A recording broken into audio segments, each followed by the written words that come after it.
Welcome to the Purple Warriors podcast. I'm Ali Sugars, your host, and thank you so much for joining me. This podcast is about raising awareness for domestic abuse by allowing survivors to share their own stories and journeys to recovery. It's also about assisting fellow survivors to give you practical yet powerful information that will help you on the road to your recovery. I hope you enjoy the show.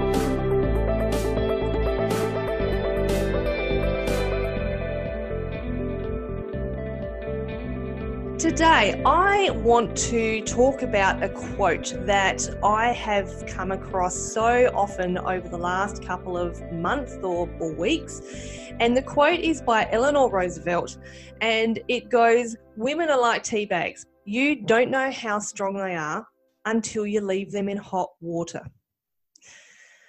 Now, as I said, over the weeks and the months, I have come across this quote over and over and over again, whether it be in a social media post or, someone saying it somewhere.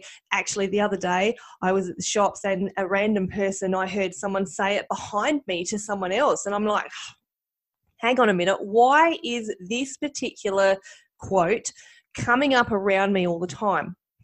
And I sat down and thought about it. And I thought about what this quote means, relating it to us as survivors of abuse. And the more this gave me an absolute desire to speak more about it today. So here we go. I have entitled this week's episode, "Women Are Like Teabags." So no doubt, when you were experiencing abuse, when we were experiencing abuse, it was constantly ingrained in us in one way or the other that we were weak, that we weren't good at anything we did. That we're too weak to leave, we're too weak to stay, we're too weak to be a good parent, we're too weak to run a household, or do the housework properly. We're too weak to hold down a decent job, blah, blah, blah. We were told we were too weak to speak up and fight back. And when we did speak up and fight back, we were told that we were too weak to take it or to listen to what was being said to us.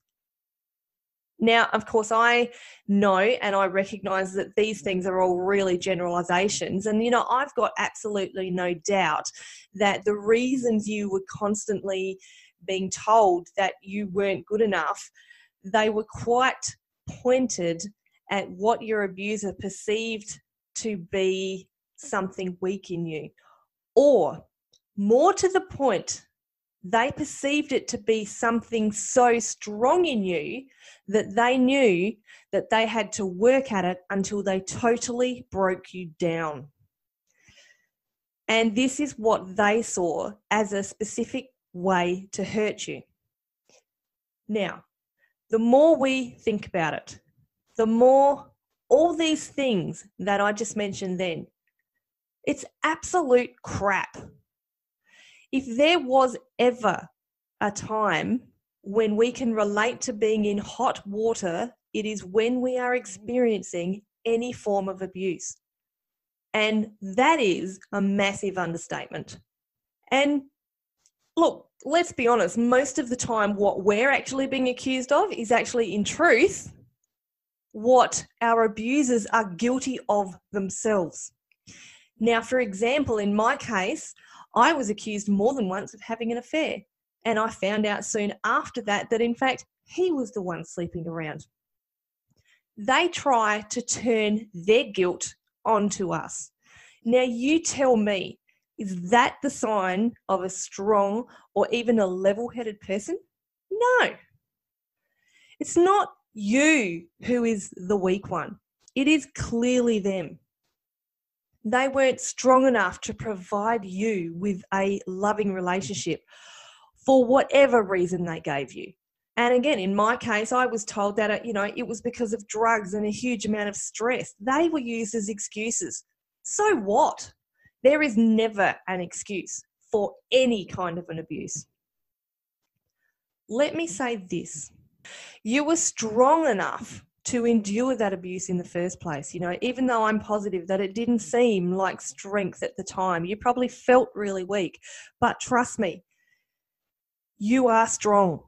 It takes strength to get up out of bed every morning and keep going, even though that that most likely at some stage during that day, you're going to have to experience something so horrific that you just can't put into words.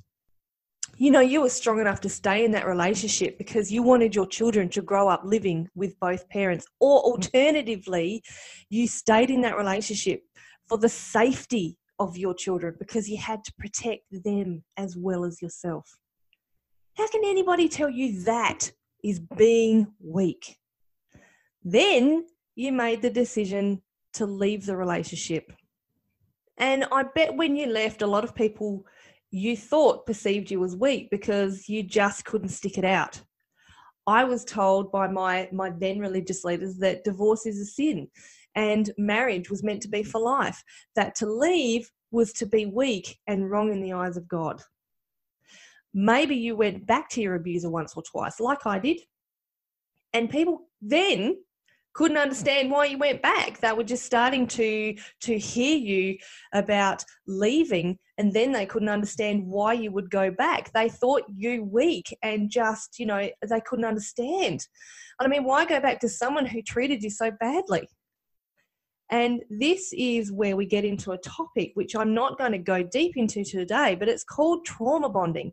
And this is something that occurs due to the ongoing cycle of abuse. And we're going to talk about this in depth on another day, but let's get back to it. These people might think you're weak because you gave up on the relationship, Bottom line, they think you're weak because they haven't walked a mile in your shoes. And we know the truth.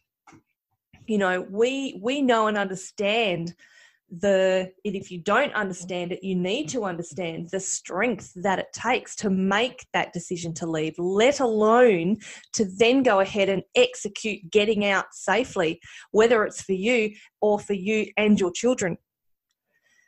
It takes strength to start all over from the beginning, which is what a lot of ladies have to do, and often with little or no worldly possessions. To find housing, put food on the table, transport, clothing, jobs, money, all that type of stuff. It takes strength to go out and apply for jobs when you're dealing with something so deeply emotionally traumatic and draining. It takes a massive amount of courage to fight that depression and anxiety and PTSD to walk into a job interview. It takes strength to walk in the door on your first day of work in front of a whole bunch of complete strangers when your confidence is at an all-time low. Or again, alternatively, it takes strength to walk back into a job that you've had no choice but to have time off, and most likely most of your colleagues are aware of what you've been through. It takes courage to go back and face that. It takes strength to have that meeting with the children's teachers to explain what's going on and why the kids just don't seem themselves lately. And speaking of the children, man, does it take strength to keep check on their mental well-being, as well as your own, and even to explain to them, if they don't already know, why you're not living with daddy anymore. I think the thing that gave me the most strength, it wasn't all of the above, although the children in particular had a huge part to play. And let me tell you, absolutely none of what I experienced was a walk in the park. But it was the fact that many, and I mean most of my friends and even some family members, they just didn't understand what I had endured or why I'd left, So they chose, for want of a better phrase, to desert me or to leave me alone or to not speak to me. Now, I don't hold grudges towards these people anymore. I have in the past, but I don't now, because you know what? They'll just never know.